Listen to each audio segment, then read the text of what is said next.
The crypto hype from late 2024 to early 2025. In early 2025, the crypto market entered another major bull run. Bitcoin surged past $103,000. Ethereum crossed 3,600, and Solana briefly hit $250. Even XRP, after years of sideways movement, pushed over $3, following a partial legal win in the US confidence was back. Institutional investors re-entered the space, and the media called it a new crypto renaissance. But underneath that optimism, a different trend was taking off: meme coins and ultra-low-cap tokens. Projects like Pepe 2.0, Frogzilla, and Pengu gained massive attention, especially on networks like Base and Solana. These coins had no real purpose, anonymous teams, and no long-term plans. Still, they saw daily trading volumes in the tens of millions. Frogzilla alone reached a peak market cap in the millions only a few days after being launched. Influencers on Twitter and YouTube helped fuel the hype.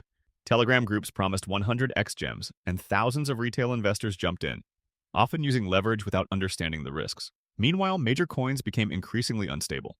When Bitcoin dropped from $94,000 to around $79,000 in just a few days in February, panic began to spread. Ethereum dropped below 1,400, and Solana lost nearly 40% in value in just a few days. But the real collapse came from meme coin scams. Meme-based tokens were created solely to explode in popularity over just a few days, or sometimes even hours. But behind the scenes, the creators, who typically held the largest share of the tokens, were preparing to pull the plug. Once the price peaked, they removed all the liquidity and disappeared, leaving investors with worthless tokens and empty portfolios.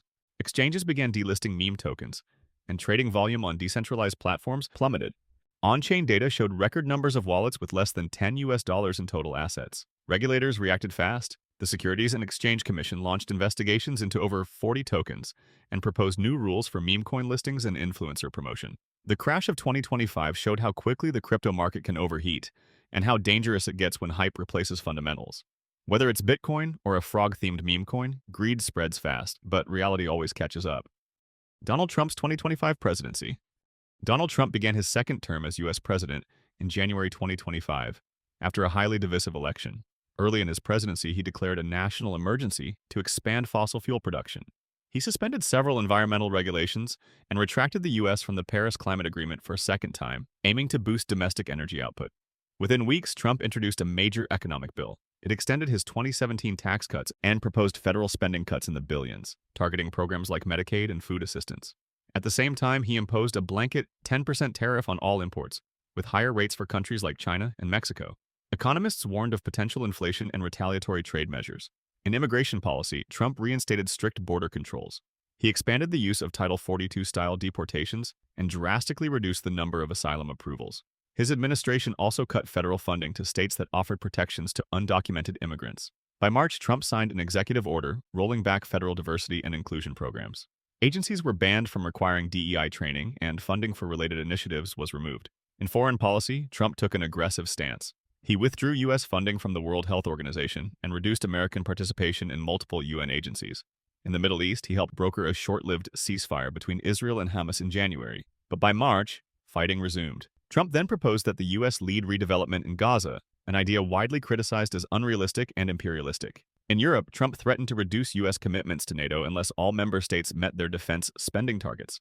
His remarks raised concerns among allies about the reliability of U.S. support. By May 2025, the U.S. economy showed mixed signals. The stock market saw short-term boosts in defense and energy sectors, but inflation remained high. Internationally, the U.S. faced growing isolation as traditional allies voiced concern over Trump's unpredictability. Trump's second term has already reshaped major parts of American policy, with far-reaching impacts at home and abroad. The Tesla backlash of 2025. In 2025, Elon Musk became a central figure in U.S. politics after President Trump appointed him to lead a new Department of Government Efficiency. Musk helped plan massive federal layoffs, cutting 12% of the workforce, and targeted agencies like Social Security. Critics, including Senator Elizabeth Warren, warned this was a backdoor way to dismantle public services, calling Musk's influence undemocratic. The backlash was swift. A grassroots movement called Tesla Takedown urged people to sell their Teslas in stock, targeting Musk's most visible brand. On March 29th, global protests hit over 250 Tesla showrooms. Some former Tesla fans joined, and polls showed many owners considered selling their cars. But the protests didn't stay entirely peaceful. In March, a Molotov cocktail was thrown at a Tesla store in Colorado. Days later, someone firebombed a Tesla service center in Las Vegas and shot at the building, destroying several cars. Resist was spray-painted on the doors. The FBI took over the investigation, and the Attorney General called it domestic terrorism. Musk's response was combative. He attacked activists online, accused them of crimes without evidence, and suggested protesters were paid operatives. Trump backed Musk publicly and said those vandalizing Tesla should be labeled terrorists, an extreme response that raised concerns about authoritarian overreach. Meanwhile, Tesla's business was hit hard. On April 2nd, the company reported vehicle deliveries had fallen 13%, its worst in years. By April, profits had dropped 71%, and Tesla's stock lost over 40% of its value since Trump's election. Investors and state officials blamed Musk's political focus for damaging the brand. At the same time, Chinese electric vehicle manufacturers, led by companies like BYD, surpassed Tesla in several key markets, overtaking them in global EV sales and putting more pressure on Tesla's declining position. By late spring, reports suggested Musk might leave his advisory role, though the White House denied it. Musk said he would scale back his political involvement and refocus on Tesla, but also threatened violent protesters, saying, "We are coming for those who organize the violence." 2025 revealed the risks of unchecked influence. Musk's political power sparked a movement that escalated into violence, which in turn damaged Tesla's image and business. The global trade war. In early 2025, a global trade war broke out between the US, China, and the EU. It began when President Trump, newly re-elected, raised tariffs on steel, aluminum, and cars from China, Europe, Canada, and Mexico. Then, on April 2nd, he introduced sweeping reciprocal tariffs, increasing U.S. import taxes by at least 10 percentage points. For Europe, average tariffs jumped from under 2% to about 17%. China was hit hardest, triggering a wave of retaliation. In just a few weeks, U.S. and Chinese tariffs spiraled into triple digits. By late April, U.S. duties on Chinese goods hit around 125%, with China matching those levels. Trade between the two nearly froze. The World Trade Organization held emergency talks, where China warned of a global recession. U.S. officials dismissed these warnings and called China a predatory trader.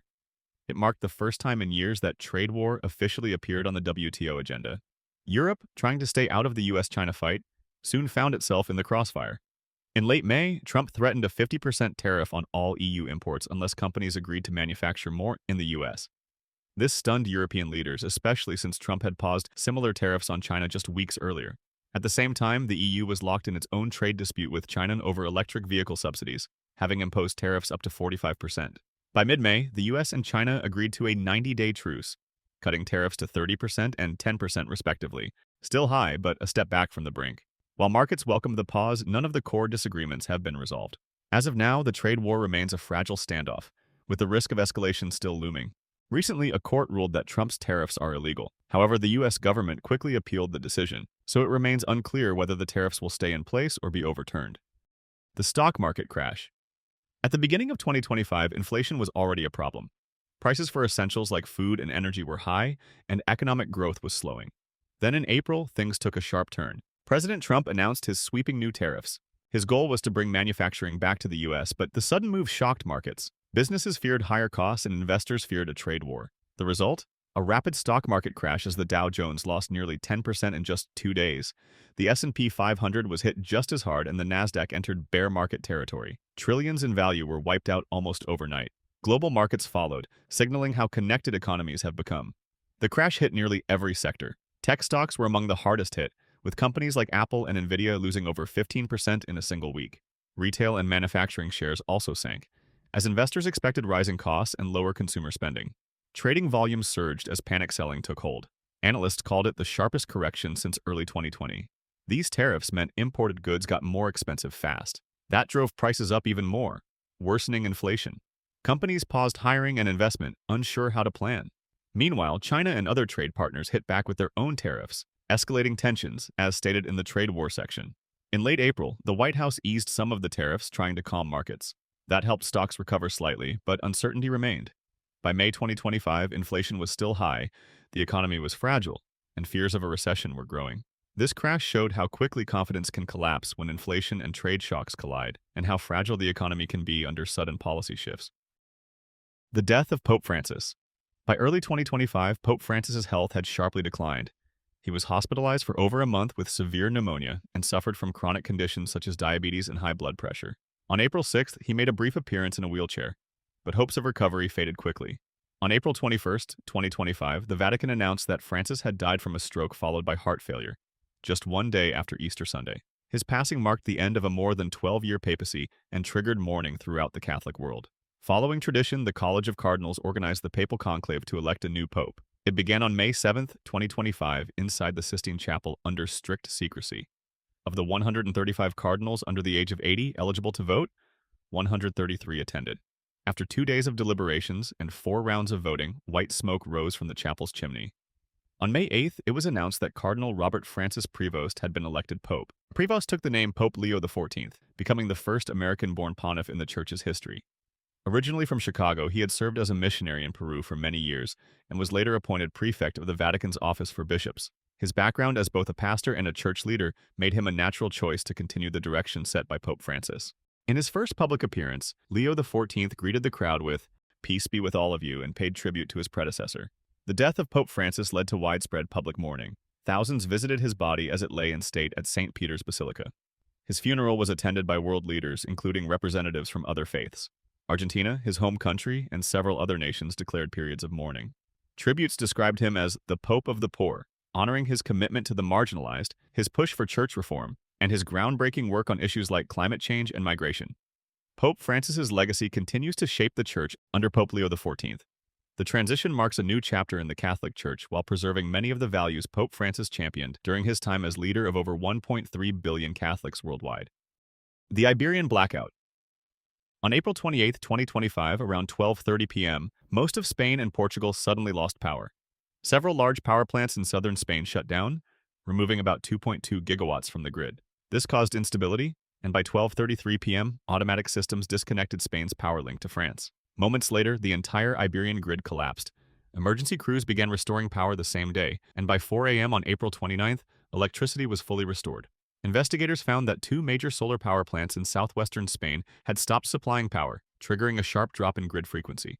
This led to automatic shutdowns, including international connections, which made a total blackout unavoidable. There was no sign of sabotage or cyber attack, only a technical failure and a cascading reaction. The impact was wide-reaching. Trains and subways stopped, stranding about 35,000 passengers. Major airports, including Madrid-Barajas, lost power. Road traffic stalled as signals failed. Hospitals ran on backup generators, suspending non-emergency care. Mobile and internet networks largely failed, leaving radio as the main information source. Oil refineries and nuclear plants shut down safely.